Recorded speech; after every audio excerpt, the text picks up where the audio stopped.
Minister and social justice advocate LaSimba Gray has a story to tell about Memphis. His book, Out of Bounds, The History of African Americans in Golf in Memphis, highlights the experiences of black golfers over the 20th century and the brotherhood of the love of the game. Friend and fellow golfer Dr. Bill Adkins joins him for a conversation with Dr. LaSimba Gray.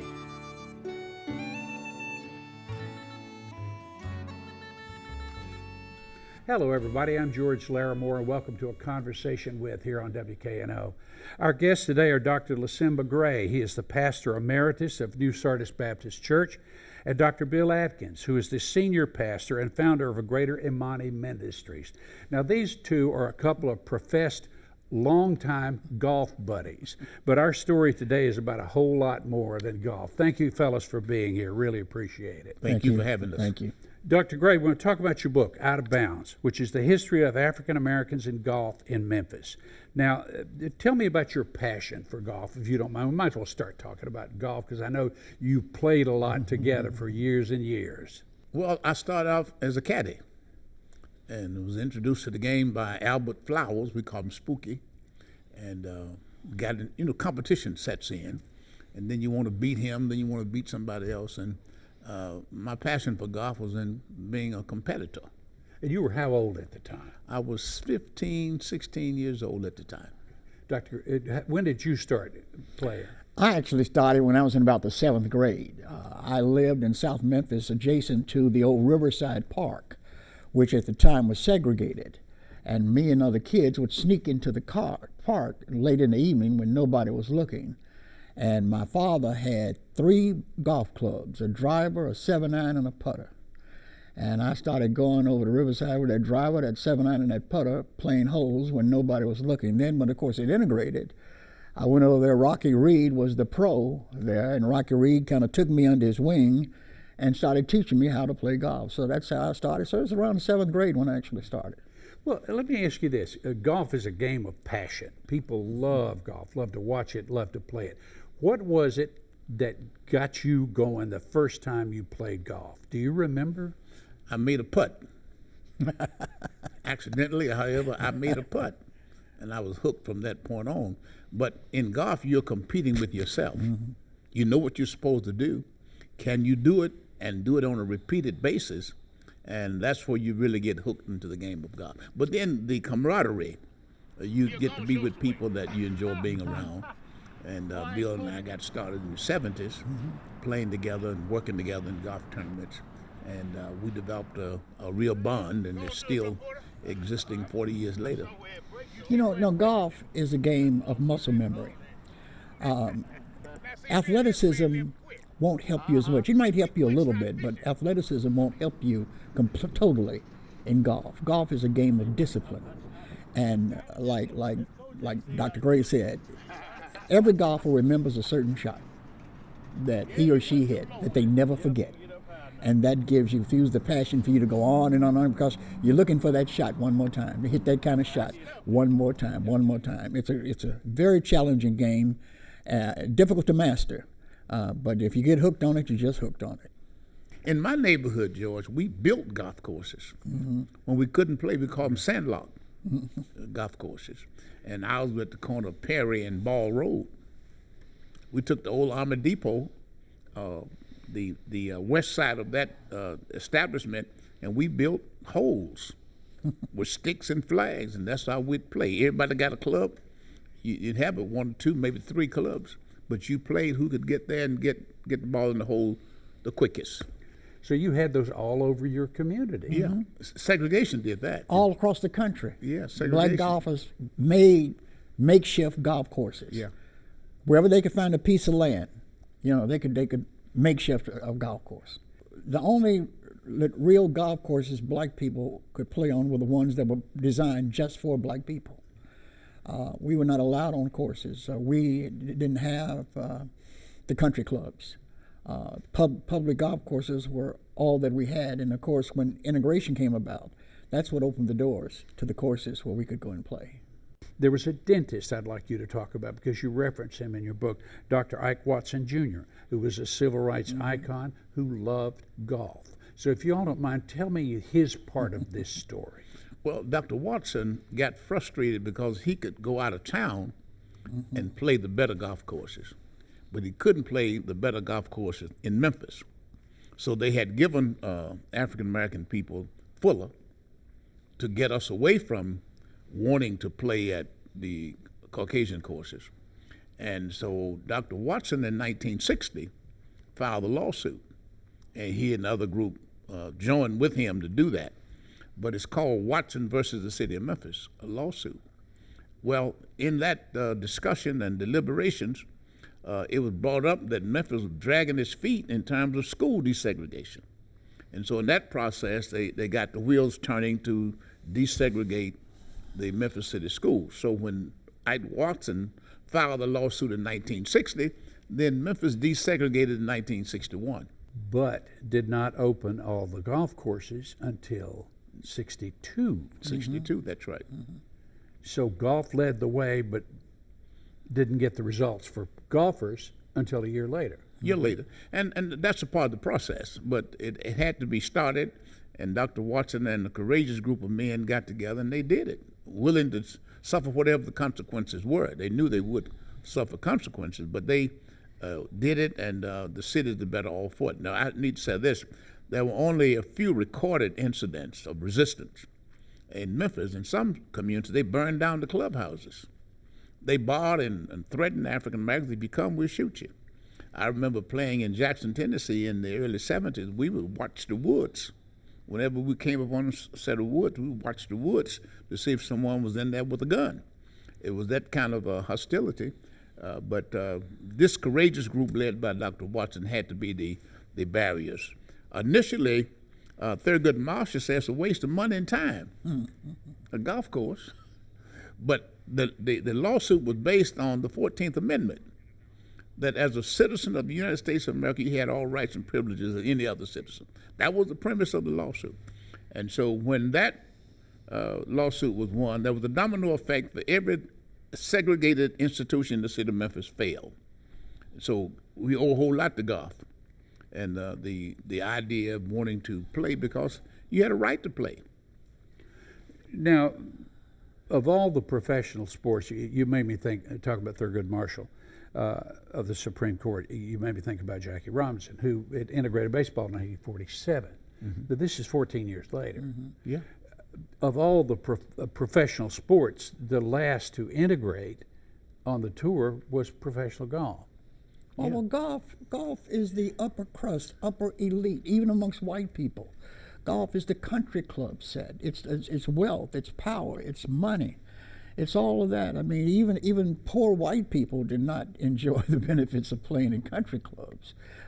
So, if you were not a part of that group, that set, you didn't get to play on those kinds of courses. So you had to play on the public courses. And, it was just a fight. Golf was a fight for integration. Golf was a hard fight. And Dr. Gray, he chronicles that in the book Out of Bounds. It was a tough fight. Ike Watson, to give you an idea, Sam Qualls, who was the owner of a funeral home here in Memphis, made a statement that I never forgot, he never forgot. When they gave us Fuller Golf Course, Sam Qualls said that Fuller Golf Course was purposely designed to discourage us from playing golf. It's one of the toughest golf courses, and I've seen pros. I played with Lee Elder on Fuller Golf Course. John Daly played on Fuller Golf Course. Professionals would say this is one of the toughest golf courses they've ever been on. The only golf course they'd ever seen, we talked about this earlier, it started off hole one with a par 3 over 200 yards. Par 3. Par 3 over 200 yards. A golf course out of 18 holes, only 6 holes could you stand on the tee and see the green. Everything else was a dog leg left. That's how so many of us learned how to draw the ball at Fuller, because everything turned left. So let's go back in time. So we were talking about, again, there was again the expression separate but equal, and this was not separate but equal when you have one golf course that which black people are allowed to play on freely. 1956, the city opens this golf course, T.O. Fuller State Park, which is south on B.B. King, and I guess around Mitchell Road. Yeah, off Mitchell Road.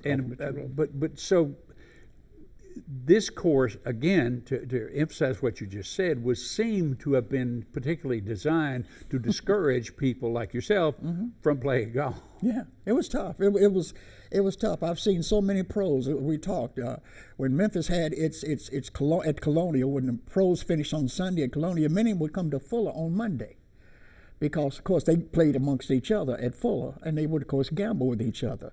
And when you could hear them cursing from hole 1 all around 18 about Fuller, because it was so difficult. It's so mountainous. It's mountainous. It turns. It bends. It's hard to walk. It's difficult to walk. Very tough golf course. George, to give you an example how tough it is, Walter Payton, the legendary football player of Chicago Bears, would come and train at Fuller. Up and down the hill, sweating, soaking wet.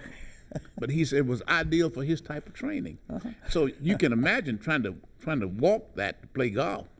You had to have a golf cart at Fuller. You couldn't. Yeah, you couldn't walk it. And then you had to be able to bend the ball, fade the ball, and that kind of thing. And by the rules, pro golfers have to walk the course. Yeah, that's right. They have to walk the course. Yeah. So when they come to Fuller, it would be so difficult. So the bottom line was, a lot of those people that played that course regularly were better golfers. Absolutely. Because they were playing a harder course all the time. This is what happens. And, we, as both ministers, we could say very easily, God works in mysterious ways. Fuller taught black golfers how to navigate the toughest of holes. So when they opened the pub links to black golfers, for the first few years that black golfers were in the pub links, they dominated the pub links in Memphis. Now, do you mind explaining to our audience what the pub links is? Pub links is the open public golf course, the tournament that's held in an area where it's the best golfers that are registered in the USGA that come together to play a tournament on a public course. It's supposed to be the best public players, not the country club players, but the best public course players come together to play each other. And at that time, a lot of the time, the black golfers were dominating the pub links. It was easy to them. Which a lot of people, I'm sure, were not ready for that. No, not at all. Shocked. In fact, shocked. Well, Ples Jones tells of trying to register for the pub links. Well, they would mislead him to keep him from meeting the deadline to register to play. He'd get to, for example, Audubon. They said, well, you got to go to Pine Hill to register. He'd rush over to Pine Hill, and they said, well, the registration's at Audubon. You should have been registered over there. He'd go back. And he did that 2 or 3 times, but he was determined to get in. And each time he got in, he'd win. Mm-hmm. So, the thing was that the evil that may have been intended worked for the good. Worked for the good. Now, you guys are sitting here laughing about this, and it's not funny, right? You think about, tell me what you're feeling about what those guys were going through at the time. Well, we all went through it. He and I have been close all of these years because we were part of the fight of the struggle. We were part of the fight. We were always together, not just on the golf course. We were together in actions against injustice and discrimination. We leave the golf course. We have to go to a meeting. We did these things. We sued the city of Memphis together because the city was using the runoff provision of the election to keep African Americans from having a majority on the city council when we were the majority population. So golf became a place of escape for us, to at least go and have some fun, but then we got to get back to work. But so the trials that we had on the golf course, what I'm trying to say, the trials we had in golf pale compared to the other trials we dealt with every other day, every other time. So golf became laughable in that sense. Well, the other part of it is relationships and friendships developed, even in the midst of the segregation that went on. For example, Charlie Wilson was a caddy at Chickasaw. Mm-hmm. Well, he caddied for a man who told other men that, hell, my caddy can beat you. They said, you got to be out your mind. Well, let's see. Then Charlie would beat their brains out. But friendships developed, and then they would travel together to various tournaments in separate cars. But when they got there, they would put Charlie up and let Charlie play. Mm-hmm. Same thing with Lee Elder. That's how Lee Elder got on the pro circuit. Yeah. He was playing with his man, and his man would tell us, man, you can't even beat my caddy. So you got to be out your mind. $100. No, $100 a hole. And then they had to get up and leave town before the morning because they'd be discovered, you know. But that kind of relationship developed. And many of the caddies in developing friendships said at Christmas time, the man that they caddied for would bring to their homes food and Christmas gifts, paid for their children to go to college and things like that. It was an economic engine for the African American community, because in Binghamton, you could pitch watermelons all day for a penny apiece. Mm-hmm. But you could caddy a round of golf for $7, $8. Mm-hmm. You can go to West Memphis, Arkansas, and chop cotton for 40 cents an hour, but you can caddy and you can make $15, $20 a day. Mm-hmm. So it was an economic engine that led to the greater good of the community at large. But it started in pursuit of this thing called golf. I picked this book up and I thought, well, I understand it'll be about the sort of relationship between golf and the civil rights struggle in Memphis at the time. It's a whole lot more than that. Yeah. Part of it was the story behind clubs like these. Mm-hmm. Now, clubs were made by who, made from what, and what's the connection with Memphis? Well, this club was made at Bert Doggy, Scottish family, immigrants, who had brought their skills of making golf clubs to Memphis. Then there were some caddies who hung around to get work, and they may have started out cleaning up the shop and stuff like that, but eventually Bert started to train them to make golf clubs. And this is a Persimmon Head golf club. But when they started making metal golf heads, club heads, it put this out of business.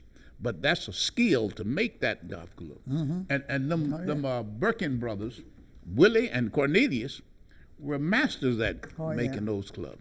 So there were club makers all over the country come to Memphis and order a set of persimmon head clubs, including that old putter. Mm-hmm. They had a persimmon head putter, was just amazing. But these guys made their living because a Scottish family taught them the skill of making golf clubs. We're talking, I remind our audience, we're talking about your book, Out of Bounds, which is a fascinating history of golf in Memphis, but it's also a history of Memphis. Yeah. And whether you're a golfer or just someone who likes to know how this community got to be the way it is, it's a book worth reading. Go back to caddies for a second. Another chapter in your book talks about the people who went from being caddies and learning life lessons as a caddy to having very significant careers later in their life. Tell me about caddies, how that worked. Well, I think one of the chief ones would be Herman Morris. Herman Morris, yeah. He was CEO of Memphis Light, Gas, and Water Company, leading attorney, civil rights lawyer. Herman said he learned more than golf at Chickasaw. He learned about life. And oftentimes the person they were caddying for would drop nuggets of wisdom, and he utilized those things. You had Willie Ward, who was one of the chief vice presidents at FedEx. He talks about the lessons he learned as a caddy and the relationship they developed with the person he was caddying for. So it had tremendous rippling benefits, positively, for the community at large. Remember, caddies didn't just carry the bag. That's right. Caddies knew the golf course. Caddies knew the science of the golf course. They knew the topography of the golf course. They know which way the ball would roll. They knew everything. So it was a science. So when you got a caddy, you didn't want just a caddy to carry the bag. You wanted a caddy that could actually teach you how to play and manipulate the golf course. See, they call it a neophyte, a bag toter. That's all he knew was to carry the bag. Mm-hmm. But going to caddy, somebody to know that up here you're going to have a deep bend to the left and then a drop, or a deep bend to the right and a rising of the green. Mm-hmm. They had helped build the golf courses, many of the caddies who worked at these places. Mm-hmm. Wow. So they knew that. And the other thing was, if you help your man to win, you got bonuses. Right. You're on a golf course with a caddy, or you're on a golf course with each other, or just say two people who don't know each other very well. I want you to talk about relationships built from playing golf. Again, that is one of the social aspects of golf that makes it so significant, where it seems to me like the socializing is almost as important as the game. I think so. Well, golf, even though you're competing with each other, golf is a game where you can actually have empathy for your competitor because golf is so tough. And after a while, you develop these relationships. You know, these relationships, these bonds are tightened on a golf course. I mean, you'll find that golf buddies are golf buddies for life, even when they don't play golf like us. I mean, we're older now. We don't play as much as we used to. That was the time we played 2-3 times every week. But, you know, we don't do that any longer. But the relationship is still there through all of those years that we played together. It was just a normal thing that we would get up and play golf. We would always find time to play golf. Those relationships are strong. And if you talk to any golfers, white, black, whatever, you'll find out that golf builds relationships like that.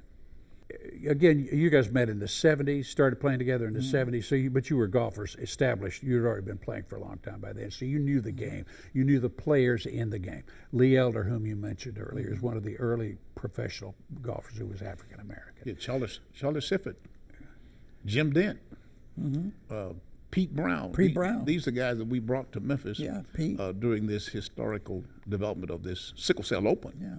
And Bill and his wife Linda played a major part in that. Yeah. Mr. Johnny Arnold adopted us and brought in a major sponsor, Miller Brewing Company, and put us on the map as the #1 amateur golf tournament in the Mid-South. We had 205 golfers on the second year we did it. No other golf tournament in the area could draw that number of people. And so we're very proud of that. And we built that until the state decided no longer to operate T.O. Fuller. So what they did was they canceled the golf cart contract. And so if you have no golf carts at T.O. Fuller, nobody comes to play. Nobody 'Cause you comes. can't walk. You can't walk it. You can't walk. In what, Labor Day weekend? Hot as it would be, you can't walk it and carry a golf bag or walk it, period. You don't walk T.O. Fuller. So they closed the course and said that it was because of drop in revenue. That was not the case. It was because the state decided not to operate it any longer. And the state had done the city of Memphis a favor by allowing Memphis to build the golf course on that site, which is in southwest Memphis, extremely remote from the rest of the population. I had the good fortune to play a round of golf with Charlie Sifford, with Lee Elder, and Pete Brown. Oh, yeah. And you will always learn something, not golf, of life. Charlie Sifford was probably one of the greatest teachers on a golf course that I've ever been around. I mean, when I played with him, he was up in age. He didn't hit the ball very far. He didn't have to. He was so accurate, you know. But he taught you lessons all around that golf course. How to make a decision. Why do you go shoot that? Why you hit it over there? Why do you? And these lessons just build in your mind and your head, and the lessons of life. We got a couple of minutes left. It would be impossible to have this conversation and not mention Tiger Woods. Do you? I'm trying to think. He is an older player now. He's still playing, not at the level he played when he shook the world. But what was your feeling at the time when you first saw what a phenomenon he was on the golf course, and how did you think that would play out over time with young people? Well, it was a welcoming phenomenon that this young African American could take on golf at the level he took it on and then win consistently the way he won. I learned when he came to Memphis, he didn't go to Colonial or he didn't go to Chickasaw. He came to Pine Hill. That was an African-American pro at Pine Hill by the name of Charles Hudson, who had helped Tiger when Tiger first started. They did what they call pass the hat. And so Tiger could meet his expenses. Tiger never forgot that. And so when Hudson launched the thing of training young people to play golf, Tiger gladly came. And it was one of the greatest days in the life of a golfer I've ever seen or been a part of. To see Tiger Woods and his dad demonstrate all the shots that Tiger Woods could make was just amazing and overwhelmingly filled with joy. He laid a course for how people perceive black people as thinking you don't be on the golf course. You know, when Lee Elder tells the story that he was in a tournament somewhere one day and somebody rolled a basketball out on the green when he was about to putt and said, "This is the ball you play with." Yeah. They rolled a basketball on the green. "This is the ball you play with." And Lee Elder never forgot that, because they said, "Your place is not here. This is not the place you should be." Well, Tiger really changed that, because he was so powerful and so good, they had to respect him. They had no choice but to respect him. And maybe that was not his intention. I don't think he would consider himself a civil rights worker, but really, in essence, he became that. Guys, I want to thank you so much for being here. You have a wonderful book. Thank you. It's an essential book for anyone who wants to know about how this city got to be the way it is in so many different ways. And you've taught us a lesson here today that it's a whole lot more than golf. Thank you very much for being here. Thank you for having us. Thank you for being with us today. I enjoyed it very much. My name is George Larrimore. Thank you for WKNO for putting this all together. We'll see you next time.